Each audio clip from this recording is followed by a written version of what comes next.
ہمارا اسلام، ہمارا اسلام، ہمارا اسلام۔ الحمدللہ رب العالمین والصلاة والسلام علی سید المرسلین، اما بعد فاعوذ باللہ من الشیطان الرجیم، بسم اللہ الرحمن الرحیم، الصلاة والسلام علیکہ یا رسول اللہ وعلی آلکہ واصحابکہ یا حبیب اللہ، الصلاة والسلام علیکہ یا نبی اللہ وعلی آلکہ واصحابکہ یا نور اللہ۔ منشن کے ناظرین، پروگرام ہمارا اسلام لے کر آپ کی خدمت میں حاضر ہیں۔ اللہ کریم رب العزت جل وعلا ہم سب کو اسلامی خوبصورت تعلیمات پر عمل کرنے کی توفیق عطا فرمائے۔ ہمارے پیارے نبی صلی اللہ علیہ وآلہ وسلم کا فرمان معظم عالی شان ہے، جو شخص ایک دن میں 50 مرتبہ مجھ پر درود بھیجے، قیامت کے دن میں اس کے ساتھ مصافحہ فرماؤں گا۔ اور جس خوش نصیب آدمی کے ساتھ اللہ کے نبی رسول مکرم صلی اللہ علیہ وآلہ وسلم مصافحہ فرمائیں گے، انشاءاللہ وہ ضرور داخل جنت ہوگا، اللہ کی ضرور اس آدمی پر رحمت ہوگی۔ تو کوشش کیجئے اپنے روزمرہ کے معاملات میں درود پاک کا معمول یہ ضرور شامل کیجئے، کثرت سے درود پڑھنے کو اپنی عادت بنائیے۔ ہر نماز کے بعد بھی 10 بار بھی اگر درود پڑھیں گے تو پانچوں نماز اور پانچوں کے ساتھ 10 بار درود، تو 50 بار درود پڑھنے کی فضیلت بھی ہمیں حاصل ہو جائے گی۔ اللہ کریم مجھے آپ کو عمل کرنے کی توفیق عطا فرمائے۔ صلو علی الحبیب صلی اللہ تعالی علی محمد صلی اللہ علیہ وآلہ وسلم، صلاۃ و سلام علیکہ یا سیدی یا رسول اللہ وعلی آلکہ و اصحابکہ یا سیدی یا حبیب اللہ۔ منشن کے ناظرین، ہمارا اسلام پیارا اسلام اور اس کی خوبصورت تعلیم اور نظام کہ جس کے اندر زندگی کے ہر گوشے پہلو اسلام نے بڑے واضح کر کے بیان کر دیے ہیں۔ موت میت کا معاملہ ہو، بچوں کی پیدائش کا معاملہ ہو، یا بچوں کی پرورش اور تربیت کا معاملہ ہو، نکاح ہوں یا طلاق ہوں، جو بھی معاملات ہیں شریعت مطہرہ نے ان کی تعلیمات وہ بالکل واضح فرما دی گئی ہے۔ مسلمان ہونے کے ناطے ہمیں اللہ نے جو ہمارے لیے مقدر فرمایا ہے، جو رب تعالیٰ کی تقدیر ہے، اس پر ہمیں راضی رہنا چاہیے۔ وہ چاہے مرض کا معاملہ ہو، وہ چاہے نکاح کا معاملہ ہو، وہ چاہے ملازمت ہو یا کاروبار بزنس کا معاملہ ہو، ان تمام صورتوں کے اندر ہمیں اللہ کی رضا پہ راضی رہنا، رب عز و جل نے جو ہمارے لیے مقدر فرمایا ہے اس کو خوش دلی کے ساتھ قبول بھی کرنا اور اس پر ایمان بھی رکھنا کہ یہ میری تقدیر میں ہی جو مقدر میں ہے وہ ضرور ملے گا، اور جو مقدر میں نہیں ہے وہ کبھی نہیں ملے گا، چاہے انسان کتنی بھی کوشش کر لے۔ انسان کا کام کوشش، اسباب، یہ سب چیزیں ہیں، لیکن جو مقدر ہے وہ اسے ملے گا، اور جو مقدر نہیں ہے وہ اسے نہیں ملے گا۔ لیکن اس بات کا ہرگز یہ مطلب نہیں کہ آپ کوئی ہاتھ باندھ کے بیٹھ جائے، بھائی بس ٹھیک ہے، جو مقدر ہوگا وہ مجھے ملے گا اور جو نہیں ہے وہ نہیں ملنا، تو اس لیے مجھے کوشش کرنے کی بھی ضرورت نہیں۔ انسان کو رزق، جیسے رزق کا معاملہ بھی کر لیں، رزق کی تلاش یہ ہمیں ہمارے شریعت نے حکم دیا، اس کے تقاضے بیان کر دیا، رزق تلاش کرو، اور اس کے تقاضے بیان کر دیے گئے۔ اچھا، اسی طریقے سے اسباب کا اختیار کرنا، بیمار ہے تو علاج معالجہ کرنا، کسی چیز کا خطرہ ہے تو احتیاط کرنا، یہ ہمارا اسلام ہی تو ہمیں سکھاتا ہے۔ تو نظر ہماری تقدیر کی طرف ہو اور تدبیریں اختیار کرنا، یہ ہمیں ان چیزوں کا حکم بھی ہے، ترغیب بھی ہے۔ رزق کی تلاش کرنا ہمیں حکم بھی ہے، ترغیب بھی ہے، اور ہمارے لیے عبادت بھی ہے رزق حلال کی طلب میں رہنا، کہ انسان اس نیت سے کماتا ہے کہ اپنے لیے اور جس کا خرچ میرے ذمہ لازم ہے میں ان کو کھلاؤں، ان کو پلاؤں، یہ سب کچھ کروں۔ تو یہ رزق یہ بھی عبادت ہے، رزق کی تلاش یہ کیا ہے؟ یہ عبادت ہے۔ تو اس لیے ہمیں ہر وقت نظر وہ تقدیر الہی یہ ہمارے سامنے رہنا چاہیے۔ کل صغیر و کبیر مستطر، ہر چھوٹا بڑا تمام وہ لکھا جا چکا ہے، وہ تحریر میں ہے، اور رب عز و جل نے جو مقدر فرمایا وہ ضرور اسے مل کر رہے گا۔ موضوع کی یہ تھوڑی سی تمہید، اور اس کے بعد ہم اس طرف کہ رزق کی تقسیم، یہ بھی اللہ رب العالمین نے جس کے لیے جو مقدر چاہا اس کو لکھ دیا۔ رزق کی تقسیم ہم دیکھتے ہیں کسی کو کم رزق ملا ہے، کسی کو زیادہ ہے، کوئی اچھی نوکری کرتا ہے، کوئی اس سے کم سٹیٹس والی نوکری کرتا ہے، کوئی بالکل غربت کی لکیر کے نیچے زندگی گزار رہا ہے، اور کوئی بہت زیادہ امیر ہے۔ یہ اللہ کی تقسیم ہے، اللہ نے جس کے لیے جو مقدر کیا وہ اسے ملا ہے۔ کسی کو رب عز و جل دے کر آزماتا ہے اور کسی کو نہ دے کر آزماتا ہے، آزمائش میں ہے دونوں۔ وہ جس کے پاس بہت مال ہے وہ بھی آزمائش میں ہوتا ہے، جس کے پاس کم ہے یا نہیں ہے، اس کی ضروریات ہی پوری نہیں ہو رہی، یہ بھی آزمائش میں ہے۔ لیکن معاملہ یہ ہے کہ یہ دونوں، کسی کو دیا ہوا ہے وہ بھی آزمائش میں، اور کسی کو نہیں دیا ہوا یہ بھی آزمائش میں ہے۔ اب پتہ اس کا لگے گا کہ ان میں کامیاب کون ہوتا ہے۔ جی بس اوقات لوگوں کے پاس اربوں روپے ہیں، اربوں روپے ہیں، لیکن آزمائش کس چیز کی؟ زکوٰۃ کا معاملہ آتا ہے تو جب اربوں ہیں تو کروڑوں روپے زکوٰۃ ہے، نہیں نکالتے۔ ہر کوئی پوری نکال لے حساب کتاب کر کے، بہت مشکل کام، حالانکہ فرض ہے، اور پتہ نہیں وہ کتنی نفلی نیکیاں کر رہے ہوں گے۔ وہ بسا اوقات نفلی طور پر جو ان پر کام ہوتے ہیں، جن کا کام کرنا فرض ان پر نہ ہو، وہ اس طرح کے کئی کام کر جائیں گے، لیکن جو زکوٰۃ فرض ہے اس کے اندر سستی برتے، یعنی پورا اس کا حساب کتاب کر کے دینا بہت مشکل۔ عورتوں کے بعد واضح ایک عذر ہوتا ہے، ہم تو کماتی نہیں ہیں، زیور ہے ہم کماتی نہیں، ہم کہاں سے زکوٰۃ دیں؟ لیکن یہ عذر کیا ہم رب کی بارگاہ میں بیان کر سکیں گے؟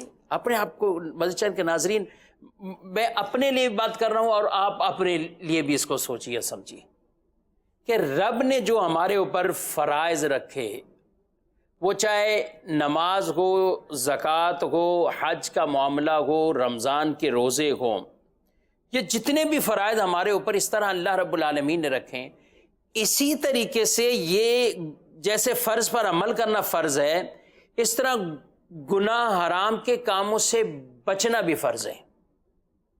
تو اب اگر کوئی شخص نماز نہیں پڑھ رہا، کس وجہ سے؟ دوست ہیں، وہ محفل ہے، فلاں ہے، ادھر میں ڈیوٹی ہوں، یا میں نے دوستوں کی میٹنگ میں بیٹھا ہوں، گھر والوں کے ساتھ ایسی گپ شپ میں بیٹھا ہوں، میں نہیں جا سکا۔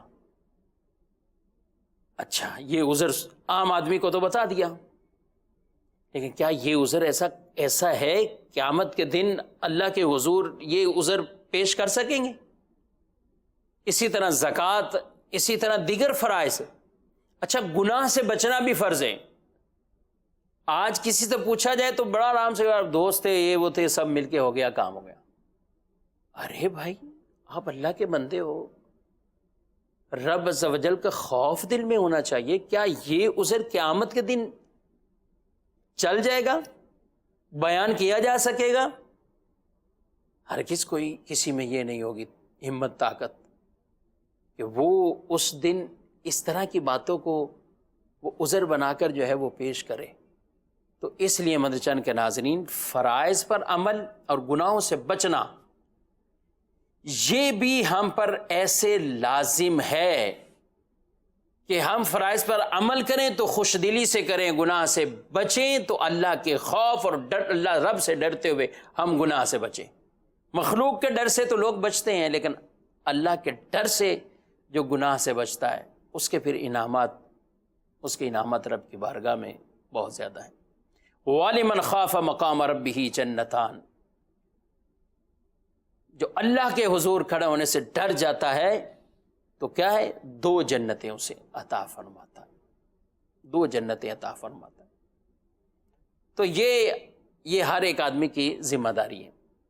اچھا، اب دوسرے پہلو کی طرف آتے ہیں، مال کے حصول کی۔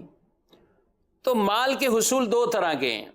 اب کوئی اچھے ذرائع سے حاصل کرتا ہے اور کوئی غلط ذرائع سے حاصل کرتا ہے۔ تو اللہ نے انسان کو عقل، شعور، احکامات یہ سب بتا دیے، رب نے بتایا، رب کے پیارے حبیب صلی اللہ علیہ وآلہ وسلم نے بتا دیے۔ اب تو یہ تو اس کی ذمہ داری ہے، کیسے اس نتیجے تک پہنچے، وہ کیسے حاصل کرے، یہ اس کی ذمہ داری ہے۔ اور وہ ذمہ داری اس کو کیسے پوری کرنی ہے، یہ اللہ رسول کی اطاعت اور فرما برداری میں رہتا ہوا۔ اور جہاں تک یہ معاملہ ہے کہ یہ بھی کوشش کر رہا ہے، یہ بھی کوشش کر رہا ہے، لیکن ہر ایک کی کوشش میں فرق ہے۔ ایک آدمی بہت تعلیم یافتہ ہونے کے بعد کوشش کرتا ہے، لیکن اس کی بعد اوقات وہ محنت نہیں ہوتی، دماغی محنت ضرور ہوگی، دماغی تھکن اور ان چیزوں کا شکار ضرور ہوگا، لیکن ایک عام جو لیبر کی محنت ہے، ایک عام مزدور کی محنت ہے، ایک عام ڈرائیور کی محنت ہے، ایک عام کسی جگہ ملازمت کرنے والے کی محنت، ان دونوں میں فرق ہوگا۔ تو ایسے مواقع پر پھر آدمی بعض اوقات طرح طرح کے شکار ہو جاتا ہے، یوں نہیں۔ اب اس کو اللہ کی جو ہے وہ تقدیر پہ چھوڑ دیا جائے، جو رب نے میرے لیے مقدر فرمایا مجھے ملے گا، جو نہیں ہے وہ مجھے نہیں ملے گا۔ قرآن میں اللہ فرماتا ہے، نحن قسمنا بینہم معیشتہم فی الحیات الدنیا ورفعنا بعضہم فوق بعض درجات۔ ارشاد فرمایا رب عز و جل نے، ہم نے ان میں ان کی زندگی کا سامان، یعنی دنیا کی زندگی، یہ ان کے اندر کیا ہے، تقسیم کر دی ہے، اور ان میں ایک دوسرے پر درجوں میں بلندی دی ہے، مرتبے کے اندر، ان کے درجات کے اندر ایک دوسرے پر ان کو بلندی دی ہے، مرتبہ ان کو ملا ہے۔ یہ اللہ کی رحمت ہے، یہ اللہ کی رحمت ہے کہ فرمایا ہم نے تقسیم کیا ان کے اندر رزق۔ اور رزق اب تقسیم، جب بچہ ابھی ماں کے پیٹ میں وہ مختلف مراحل سے گزرتا ہے اور اس کو 120 دن یعنی 4 مہینے ہو جاتے ہیں، تو اب اللہ کا فرشتہ اس کی طرف آتا ہے، وہ اس کی موت بھی لکھتا ہے، وہ اس کا رزق بھی لکھتا ہے، اس کی زندگی بھی لکھتا ہے، اس کے شقی اور سعید ہونے اس کو بھی لکھتا ہے۔ یہ سب کچھ اس کے لیے مقدر کر دیا جاتا ہے۔ تو یہ ہے رب عز و جل نے جو اس کے لیے جتنا رزق ہے اس کے لیے لکھ دیا ہے، مقرر فرما دیا ہے، اور خود فرما دیا نحن قسمنا بینہم معیشتہم۔ یہ ان کے درمیان ان چیزوں کو اللہ نے تقسیم کر دیا ہے، تقسیم کر دیا ہے۔ اچھا، سوال یہ کہ رب عز و جل قادر مطلق ہے، سب کو ہی امیر بنا دے، سارے امیر ہو جائیں، سارے امیر کبیر، غربت ہی ختم ہو جائے۔ ہم چاہتے تو ہیں، ہر کوئی چاہتا ہے میں بھی امیر ہو جاؤں، جو بھی امیر ہو جائے وہ بھی امیر ہو جائے، لیکن رب عز و جل حکیم ہے، حکمت والا ہے، اس کے کاموں میں بڑی حکمتیں ہیں، وہ جو چاہے عطا فرماتا ہے اور فرما سکتا ہے، قادر مطلق ہے۔ لیکن اللہ رب العالمین نے سب کو جو امیری یہ عطا نہیں کی، سب کے لیے رزق کی کشادگی اس طرح نہیں کی، درجے رکھے ہوئے ہیں، کوئی بالکل غریب، کوئی اس سے اوپر، کوئی اس سے اوپر، کوئی بہت زیادہ مال والا ہے۔ یہ مختلف یہ کیوں ہے؟ اس کی حکمت یہ ہے کہ اگر ایسا نہ ہوتا تو یہ کائنات کا نظام درم برم ہو کے رہ جاتا۔ آپ ذرا سوچئے، خود سوچئے مدرسہ کے ناظرین، آپ جس محلے میں رہتے ہیں، آپ جس علاقے میں رہتے ہیں، آپ جس شہر میں، جس ملک میں رہتے ہیں، اب غور کریں، آپ کا یہ پورا علاقہ، پورا شہر امیر کبیر پیسوں والا، اس میں کوئی غریب نہیں ہے. اچھا، تو اب بتائیں نظام، آپ کہیں گے شاید نظام بڑا اچھا چلے گا. نظام نہیں چلے گا. کیوں نہیں چلے گا؟ او بھائی، جب ساری یہ اربوں روپے والے، اربوں کے مالک، کروڑوں کے مالک اور اسے امیر کبیر ہوں گے، تو آپ بتائیں کون آدمی ایسا ہوگا جو ایک دوسرے کا ڈرائیور بن سکے گا؟ کون ایسی عورت ہوگی جو دوسرے کے گھر میں جا کر بطور ماسی کام کر سکے؟ کون ایسا ہوگا کہ جو دوسرے کی ایسی کوئی ملازمت کر سکے؟ ہماری ضروریات ایک دوسرے کے ساتھ ایسی اٹیچ ہیں، یہ کیسے ہوگا پھر؟ سمجھیے اللہ کی حکمتیں. پھر جب سارے امیر کبیر ہو جائیں گے تو پھر ہر آدمی طاقتور ہے. کوئی آنکھ دکھا کے دیکھے، اس سے بات کریں، بتائے گا پھر وہ بھی امیر ہے، یہ بھی امیر ہے، وہ بھی امیر، سارے امیر ہی امیر. تو زمین کے اندر پتہ نہیں کیسے کیسے فساد ہو جائیں.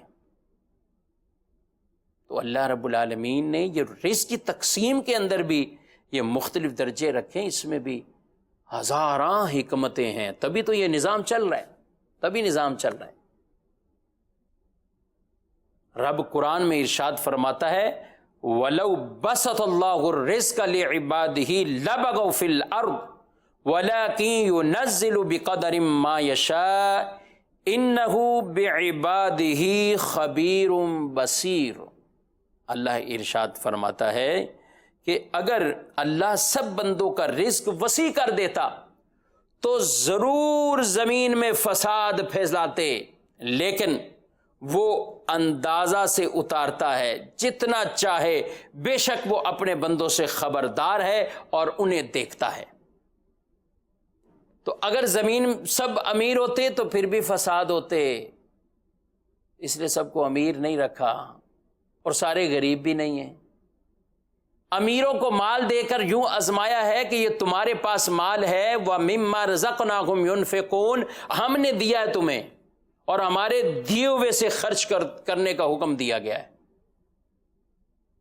یہ جو مالدار ہے وہ یہ نہ سمجھے یہ میرا کمال ہے.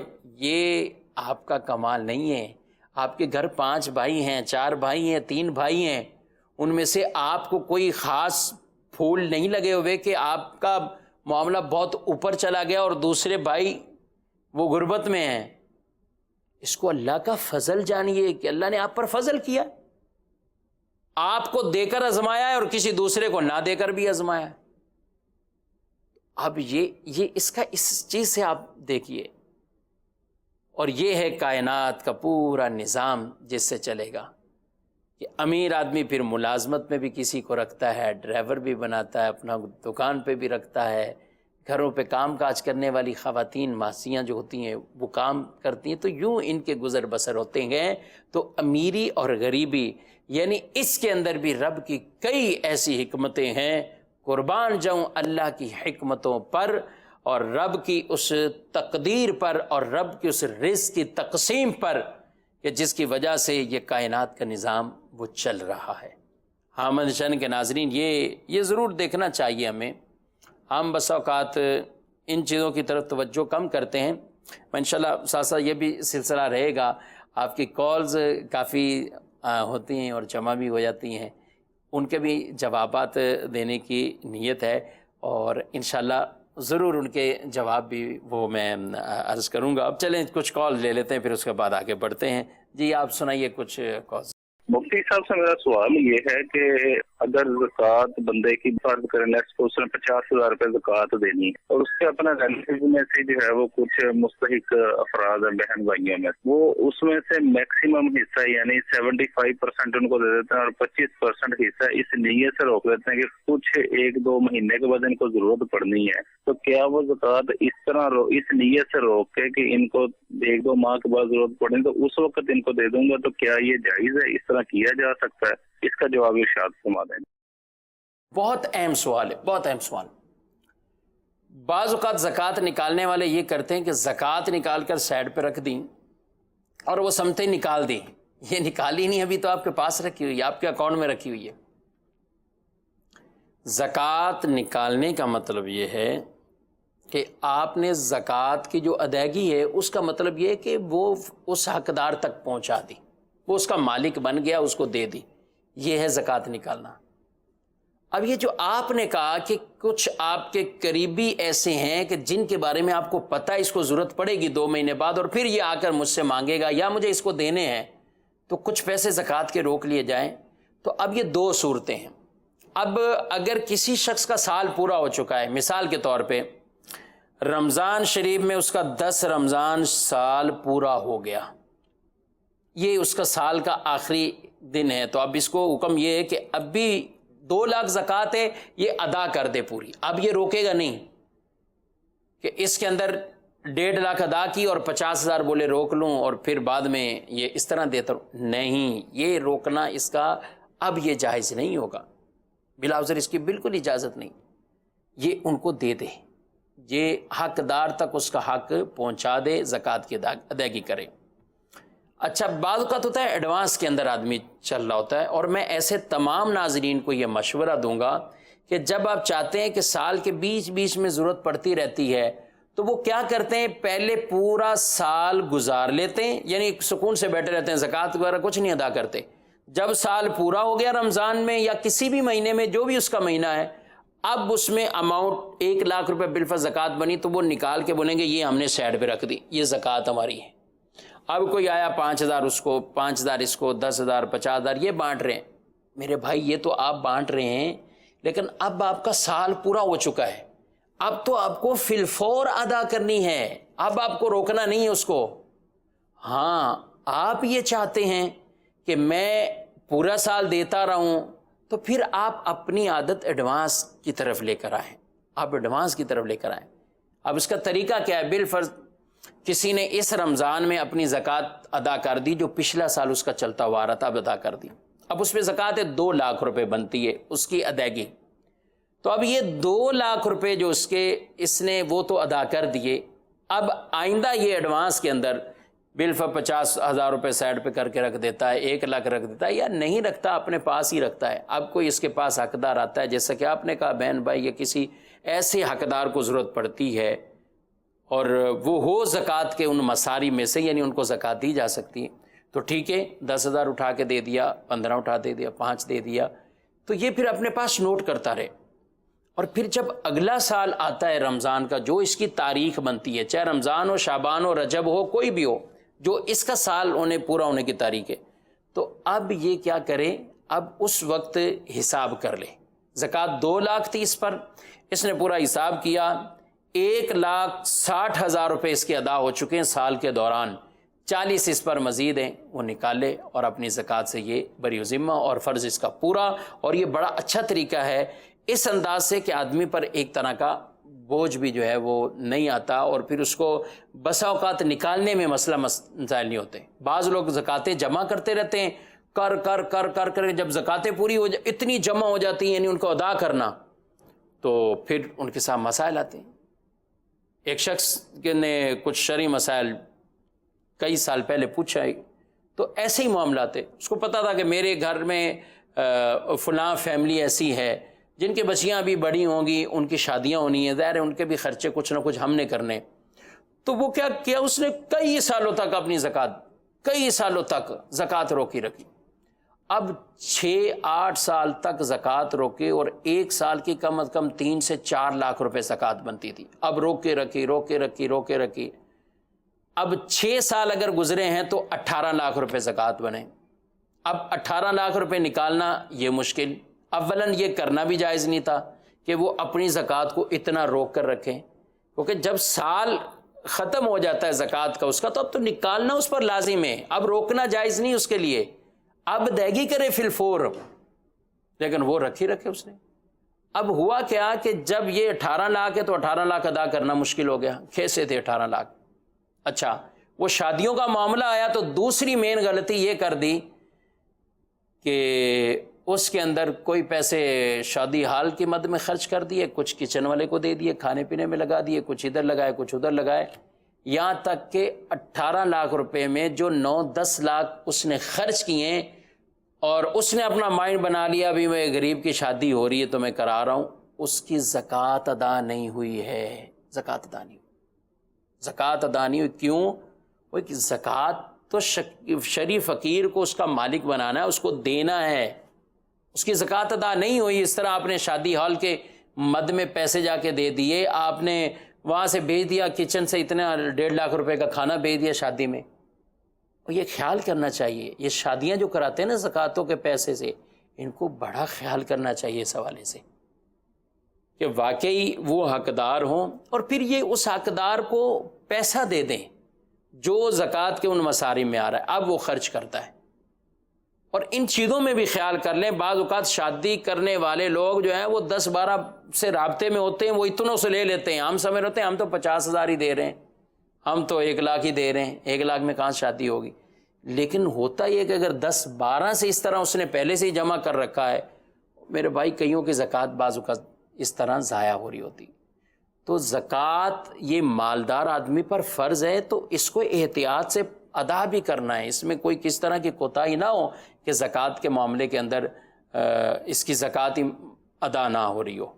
تو اس لیے ایسے کئی لوگ ہوتے ہیں جو اپنا مائنڈ بھی بنا لیتے ہیں اور ان کا مطمئن بھی ہوتے ہیں زکوٰۃ ہم نے سائڈ پہ کر دی تو ہو جائے گی، ایسا نہیں میرے بھائیوں۔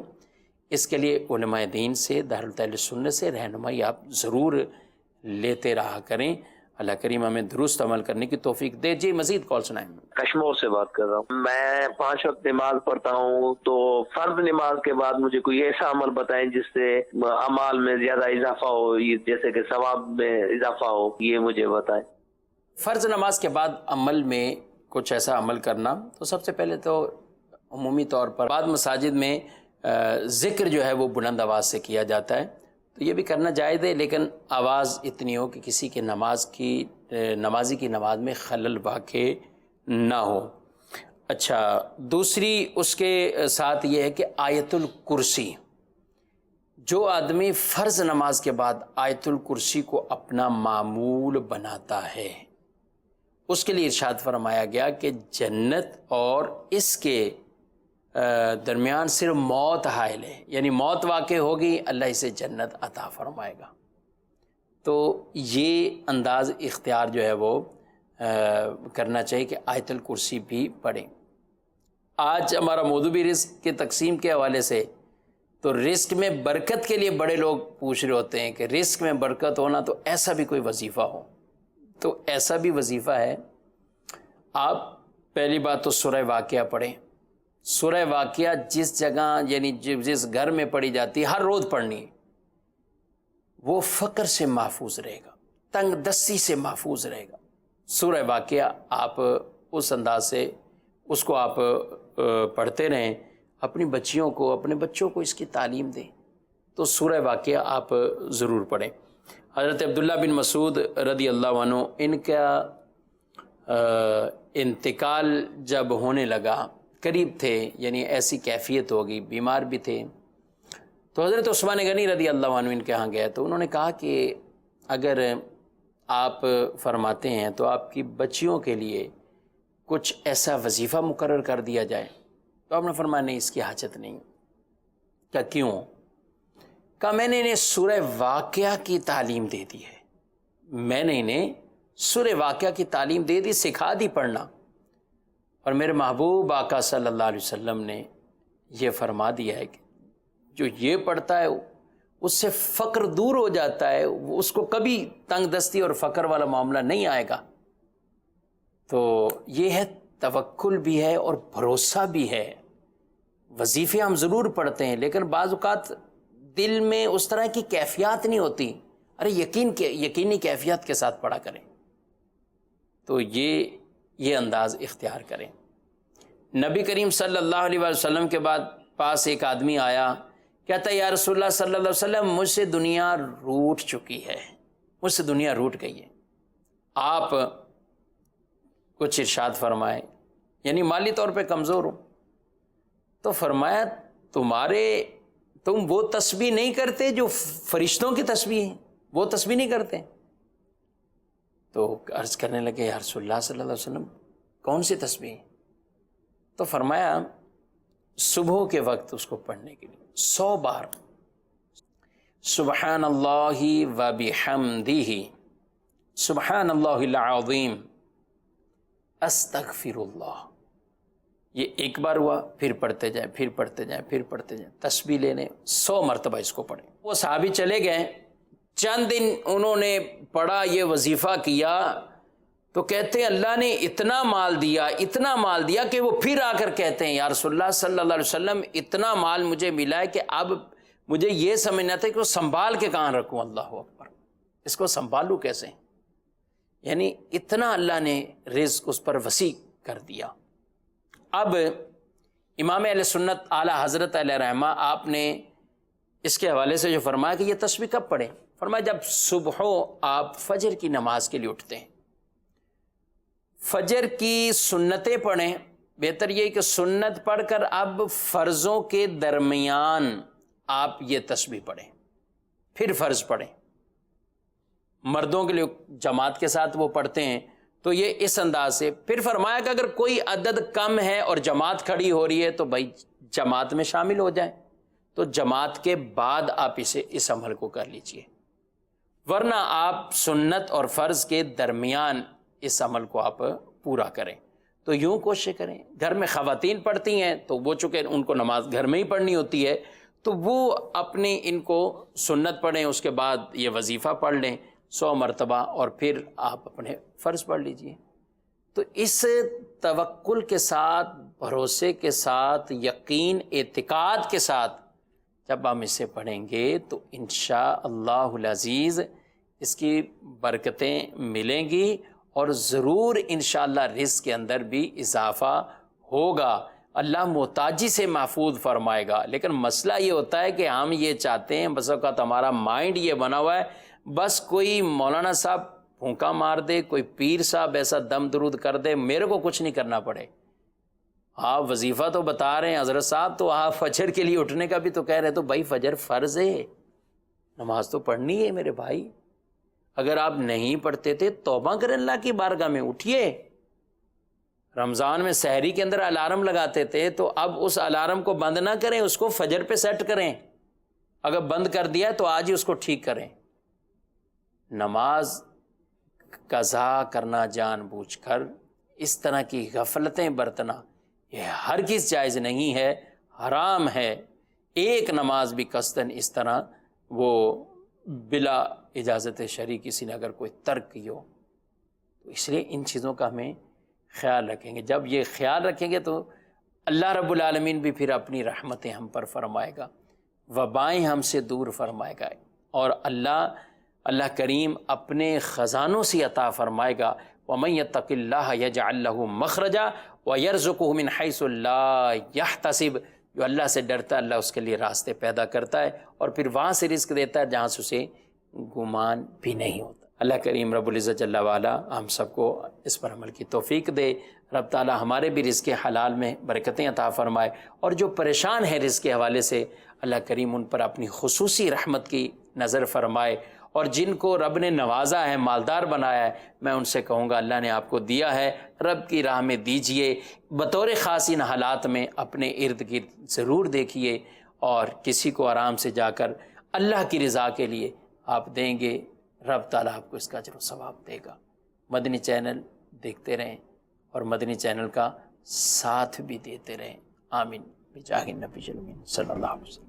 ہمارا اسلام،